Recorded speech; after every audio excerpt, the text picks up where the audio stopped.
We are back with Jerry Tardieu, a congressman from Haiti. He represents a district just outside the capital, Pétionville. We were talking about the destabilizing effect of some of the policies that Donald Trump is saying. You know, this notion of America first, let's expel the Haitians here under TPS, the Salvadorans, there's more than 100,000 as well. The reality is, and you were just touching on this, you send that many people back to either Haiti or El Salvador, the ripple effect, the disconcerting effect that it could have on the regions will affect the United States as well. That's what I was going to say. It's not only going to be a big blow to Haiti and these countries, it's first and foremost going to be a big blow for the United States of America, because those folks that we're talking about, they work here, they contribute to the wealth, to the economy, and they pay taxes that are needed to build and finance construction of roads, of schools, and everything that one needs to have a great country like the United States. Now, let's go back to Haiti. If they were to return to Haiti, the situation would be very difficult. In what sense? Haiti has a very high level of unemployment, and the economy today is a stagnant economy.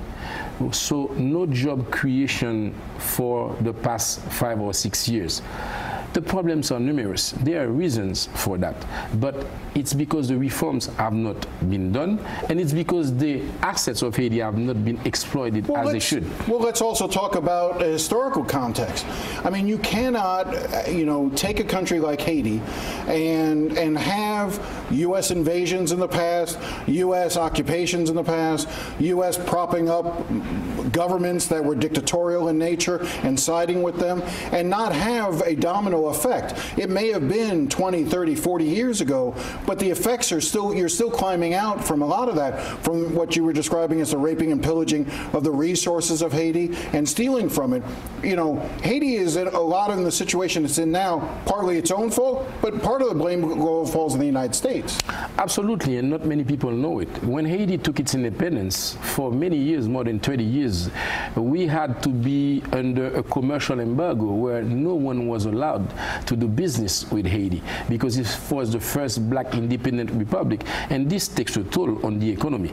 And then we all know about the succession of dictatorships, and let's not even talk about the role that certain great powers have played in diminishing Haiti's internal capacity. Are you optimistic about the future? We just have about 30 seconds left. Are you optimistic about the future of Haiti? I am very optimistic. I think with the right people at the right place, we can do a lot of things. This is the reason why I entered politics, because Haiti needs a new generation of new leaders who understand politics, who understand economics, and who are ready to fulfill their duty and help this country get out of this hole.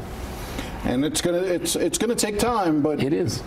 It is, but it will happen because it's a country, once again, with the greatest potential, and we can make it if we are the right people at the right place and the right leaders to do the right decision. And the sense of pride among Haitians that cannot be beat. Yes, right. Thank you for saying that. You're right. All right. Thank you very much for your time. We'll be right back after the break.